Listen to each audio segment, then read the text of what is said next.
PSL এর উদ্বোধনী ম্যাচে এক দুর্দান্ত জয় তুলে নেন ইমন মুস্তাফিজের লাহোর কালান্দার্স। পিএসএল এ অভিষিক্ত পারভেজ হোসেন ইমনের মাথায় ক্যাপ পরিয়ে দেখা যায় মুস্তাফিজুর রহমানকে। পিএসএল এর অভিষেক ম্যাচে পারভেজ হোসেন ইমন মাত্র ১৩ বলে ১৪ রান করে আউট হয়ে যান।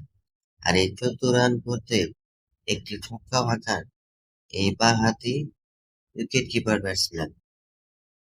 অপরদিকে উদ্বোধনী ম্যাচে মুস্তাফিজুর রহমানের দুর্দান্ত বোলিং পারফরমেন্স করতে দেখা যায়। মাত্র ৪ ওভারে ১৯ রান দিয়ে তুলে নেন ১ উইকেট। অপরদিকে সিকান্দার রাজাও দুর্দান্ত বোলিং এবং ব্যাটিং করেন। বোলিংয়ে ২ উইকেটের পাশাপাশি ব্যাটিংয়ে মাত্র ১০ বলে ২৪ রানের একটি ক্যামিও ইনিংস খেলে যায় জিম্বাবুয়ের এই ডানহাতি ব্যাটসম্যান এবং অলরাউন্ডার সিকান্দার রাজা। অভিষেক ম্যাচে পারভেজ হোসেন ইমনের ব্যাট না হাসলেও দিন শেষে তার দল লাহোর কালান্দার্সের মুখে জয়ের শেষ হাসিটা দেখা যায়।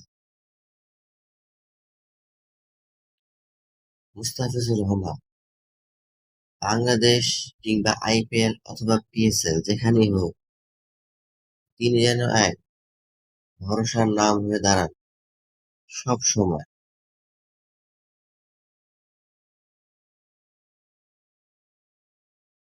পারভেজ হোসেন ইমন এবং মুস্তাফিজুর রহমানের লাহোর কালান্দার্স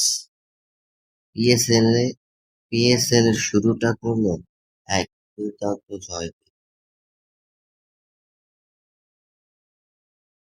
পিএসএল এর পরবর্তী ম্যাচ হয়তোবা লাহোর কালান্দার্স অপরিবর্তিত একাদশ নিয়ে মাঠে নামতে পারে।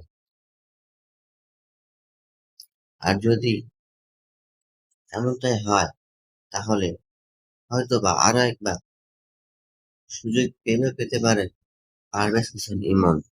যদিও তার ব্যাট হাসেনি, যদিও তার ব্যাটে বড় রান আসেনি, তবে একটি দুর্দান্ত ছক্কা হাঁকিয়েছেন বাংলাদেশের এই বাঁহাতি উইকেট কিপার ব্যাটসম্যান।